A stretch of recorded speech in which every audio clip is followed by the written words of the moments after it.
नमस्कार दोस्तों, बात करते हैं कुछ बैंकिंग लैंग्वेज की फुल फॉर्म की।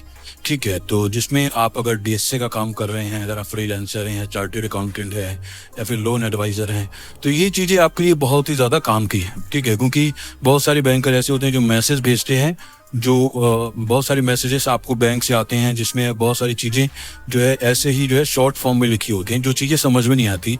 और कभी कभार कोई बैंकर आपसे शॉर्ट फॉर्म में भी बात करेगा तो आपको समझने में दिक्कत हो सकती है। तो इसलिए जो है तो इस वीडियो में आप मेरे साथ बने रहिए। तो दोस्तों, अगर बात करते हैं पीएल की, जिसे हम पर्सनल लोन बोलते हैं, BL business loan, HL home loan, LAP loan against property, AL auto loan, और जीएल मतलब गोल्ड लोन, ईओडी मतलब एंड ऑफ द डे। मतलब क्या होता है, जैसे कोई बैंकर अब जैसे आपने किसी बैंकर से अपडेट पूछा कि मेरे केस का क्या अपडेट है, तो बोलेंगे आई विल अपडेट ईओडी। ठीक है, मतलब मैं ईओडी मतलब एंड ऑफ द डे, मतलब इस दिन के एंड में मैं आपको अपडेट दे दूंगा। ठीक है, तो ईओडी का मतलब ये होता है जो भी कुछ होता है मतलब दिन के एंड में, ईओडी का मतलब ये हुआ। पीडी मतलब होता है पर्सनल डिस्कशन। जैसे कोई भी लोन होता है उसमें क्या होता है, जो क्रेडिट मैनेजर है वो पीडी करता है। अब पीडी भी जो है आपकी दो तरीके से होती है। एक होती है फोन पे, मतलब फोन पे जो क्रेडिट मैनेजर वो कॉल करेगा, आपसे डिस्कस करेगा, सारी चीजें आपसे पूछेगा। ठीक है, यही सेम प्रोसेस जो आपका होता है ये फिजिकल में भी होता है। फिजिकल में जो है आपके पास जाएगा, मतलब क्रेडिट मैनेजर जाता है कस्टमर के पास, वहां से बैठ के कुछ बातें करता है, कुछ पूछता है। ठीक है, जैसे हम पीडी बोलते हैं। ठीक है, अच्छा, पीएफ यहाँ पे जो है दो है, वैसे जिसे हम प्रोसेसिंग फीस भी बोलते हैं और प्रोविडेंट फंड भी बोलते हैं। ठीक है, तो प्रोविडेंट फंड में बेसिकली ई होता है, मतलब ईपीएफ होता है, एम्प्लॉई प्रोविडेंट फंड। लेकिन कोई कोई जो पीएफ भी बोलते हैं, आपने देखा कि अरे मेरा पीएफ इतना हो गया है, या फिर जो है पीएफ नहीं कट रहा है। ठीक है, तो ये सारी चीज़ें होती हैं जो होती हैं, ये प्रोविडेंट फंड होती हैं। लेकिन पीएफ जैसे हम बोलते हैं पीएफ कितना है इस फाइल में, तो वो होती है प्रोसेसिंग फीस। ठीक है, अच्छा, सीआर मतलब होता है क्रेडिट कार्ड। ठीक है, सॉरी, सीआर मतलब होता है क्रेडिट, जब जो पैसा आपके अकाउंट में आया। डीआर मतलब होता है आपका डेबिट, जो आपके अकाउंट से पैसा निकला।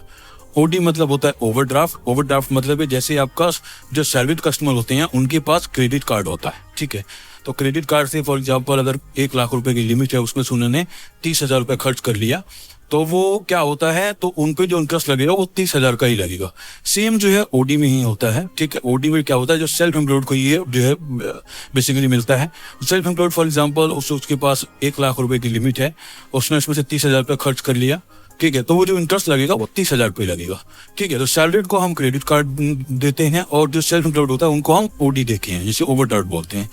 कैश क्रेडिट दोस्तों, जैसे सीसी को भी जो है हम कैश क्रेडिट बोलते हैं, जो बहुत ही ज्यादा सिमिलर होता है ओवरड्राफ्ट पे। ठीक है, ओवरड्राफ्ट में क्या होता है कि जो फाइनेंशियल रिपोर्ट होती है वो साल में एक बार सबमिट करना होता है, और जो कैश क्रेडिट होता है उसमें जो फाइनेंशियल आपकी मतलब वो क्वार्टरली, हाफ ईयरली या फिर ईयरली, इसमें जो है इसमें तीनों ऑप्शन होते हैं। ठीक है, अच्छा, सीसी को जो हम क्रेडिट कार्ड भी बोलते हैं।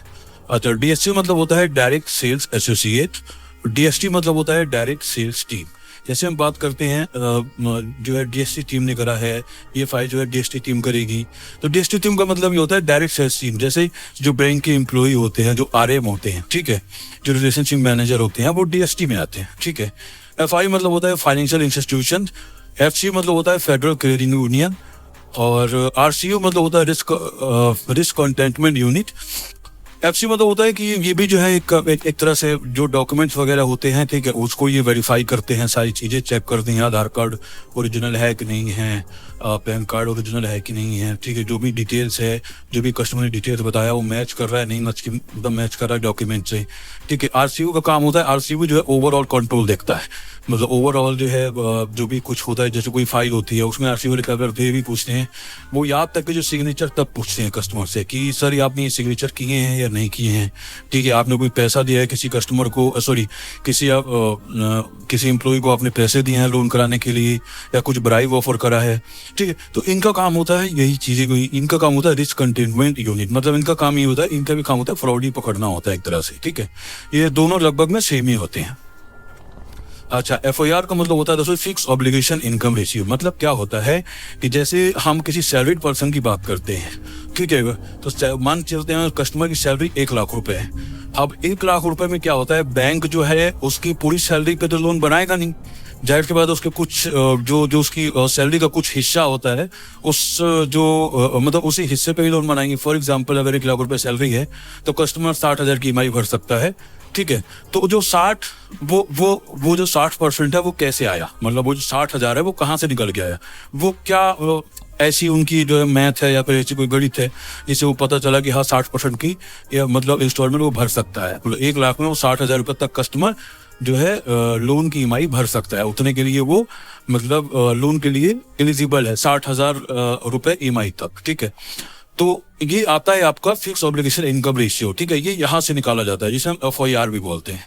अच्छा, DBR मतलब डेट आपका हो गया डेब्ट बर्डन रेशियो, और OSD मतलब हो गया ओरिजिनल सीन वेरीफाइड, VSD मतलब हो गया बैंक सिग्नेचर वेरिफिकेशन, और BT मतलब हो गया आपका बैलेंस ट्रांसफर, ABB मतलब एवरेज बैंक बैलेंस, CRM मतलब होता है कस्टमर रिलेशनशिप मैनेजर, और TVR मतलब होता है टेली वेरिफिकेशन रिपोर्ट, ठीक है। और ECS मतलब होता है इलेक्ट्रॉनिक क्लियरिंग सिस्टम, जो आपके अकाउंट में जो ECS नैच वगैरह जो लगता है, ठीक है, उसको हम ECS बोलते हैं। अच्छा, और इसमें एक SCH होता है ऑटोमेटेड क्लियरिंग सिस्टम, और MCLR होता है margin cost of fund based on landing rate, और SPDC का मतलब होता है सिक्योरिटी पोस्ट डेटेड चेक्स, ठीक है। और इसमें दोस्तों एक टैग भी मैं ऐड करना भूल गया, इसमें TAT, ठीक है, यहाँ पे PDF है, इसमें मैं अभी लिख नहीं पाऊंगा लेकिन फिर भी मैं आपको बता देता हूँ। तो क्या होता है TAT, टैट का मतलब होता है टर्न अराउंड टाइम। मतलब जैसे ही हम पूछते हैं कि पर्सनल लोन में टैट क्या है और आपका बिजनेस लोन में टैट क्या है, तो इसका मतलब होता है जैसे हम किसी बैंकर से बात करते हैं, पूछते हैं कि आपके बैंक में पर्सनल लोन का टैट क्या है, मतलब टर्न अराउंड टाइम क्या होता है कि मतलब डिसीजन देने का टाइम, एक तरह से डिसीजन बनाने का टाइम क्या होता है, ठीक है। जैसे फॉर एग्जांपल आपने फाइल कोई लॉगिन करी, ठीक है, अब वो क्या होगा, जैसे ही वो क्रेडिट के पास जाएगा, सेल्स टीम से जैसे ही वो फाइल जो है निकल के क्रेडिट के पास गई, तो क्रेडिट का एक टैट होता है, ठीक है, टर्न अराउंड टाइम होता है, उतने टाइम में क्रेडिट जो है आपको डिसीजन दे देता है, ठीक है, उसे हम टैट बोलते हैं, TAT, टैट, ठीक है। तो दोस्तों ये थी कुछ इंपॉर्टेंट बैंकिंग लैंग्वेज, और आशा करता हूँ वीडियो आपको पसंद आई होगी। मिलते हैं नेक्स्ट वीडियो में, तब तक के लिए धन्यवाद।